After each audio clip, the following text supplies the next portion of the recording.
Welcome to Words on the Outside with Laura Bynum. In this segment, we feature Landon Crutcher's Monkey Business, a comedic fantasy about two men stranded on a tropical island whose inhabitants include talking monkeys, a telepathic skull, and a caffeine-addicted demigod. Imagine a book written by Dave Barry on hallucinogenics and you have Landon Crutcher's first novel. The background for this reading: Willie, a human, and Jessup, a talking monkey, are out for a thoughtful stroll. Jessup and Willie strolled casually through the jungle and chatted about life, the universe, and everything. Jessup had a million questions about the outside world he knew only through television. Little by little, Willie started getting depressed as he explained that almost nothing in the real world was accurately portrayed on TV. Jessup seemed unperturbed by any of that and couldn't wait to get out into that big old world and wreak some monkey-sized havoc. After a surprisingly well-reasoned and thorough discourse on the successes and shortcomings of reality television, things got quiet for a while. Jessup realized he had a good opportunity to find out Willie's story. "So now that your old pal Ron isn't around, would you like to tell me how the hell you guys ended up crashing out here?" Jessup asked. "Oh, right. Well, let's see. We were on an island a couple 100 miles west of here." Willie cracked his knuckles while he decided how to continue. "Well, Jessup, how much do you know about the world of high-stakes poker?" You gotta know when to hold 'em, know when to fold 'em," Jessup tried. Willie chuckled. "True, very true. You do need to know both of those things. You also need to know when to walk away and when to run," Jessup interrupted. "Run, yes, always an option, a good option." Willie gave him a little pat on the back. "But in our case, running didn't seem quite fast enough. So instead, Ron and myself gave a big fistful of cash to a sweaty, drunken, extremely disreputable pilot, and we got on his plane. We stuffed ourselves in his cargo hold between bootleg liquor, cocaine-filled teddy bears, and a really big collection of literary-themed pornographic novels." "What?" Jessup said. "What to which?" "Ugh, so many things." Jessup didn't know where to start. "Why were you running? Did you guys cheat at poker or something?" "Me? No, I wasn't cheating. I don't even play poker. Ron's the poker player. I was just there to take in sights and drink drinks with umbrellas in them," Willie replied. "Ron was playing poker, and he was cheating, but he wasn't cheating at playing poker." "And what was he cheating at?" Monogamy, I guess." "The hell you say?" Jessup was genuinely shocked. "The hell I say? He was doing the deed all right. He didn't know she was married, though, and he especially didn't know who she was married to." Willie let that hang in the air. His flair for good storytelling had taken over. "Who is she married to?" "Clarence S. Roll, sitting U.S. Senator from the great state of Tennessee."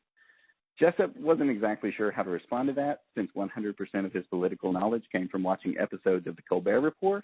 "Is that really bad?" he asked uncertainly. "Well, it's really bad when the senator has the State Department flag your passport, then he leverages the local policia to start an island-wide manhunt for you." "Yeah, it was pretty bad." "So you guys made a run for it, huh?" Jessup asked. "Oh, yeah. We got off the island as fast as we could with the first guy we found. Well, at least the first guy who spoke good enough English to understand us and had so little regard for the authorities that he would take us.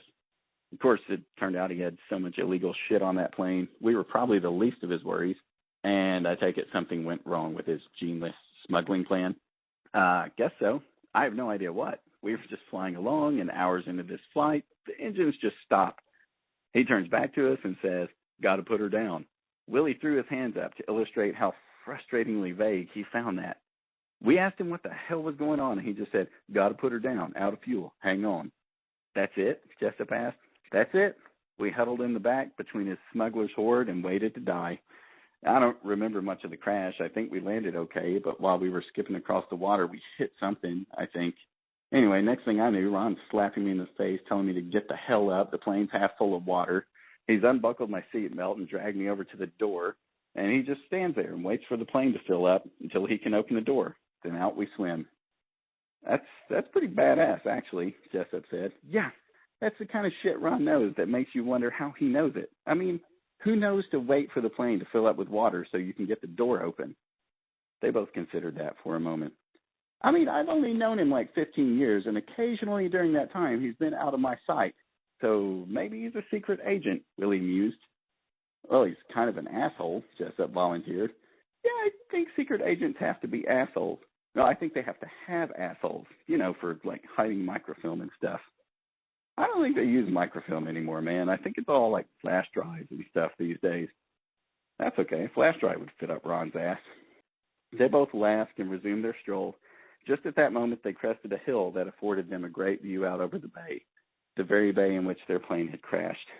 Hey, what's all that crap down there? Jessup asked.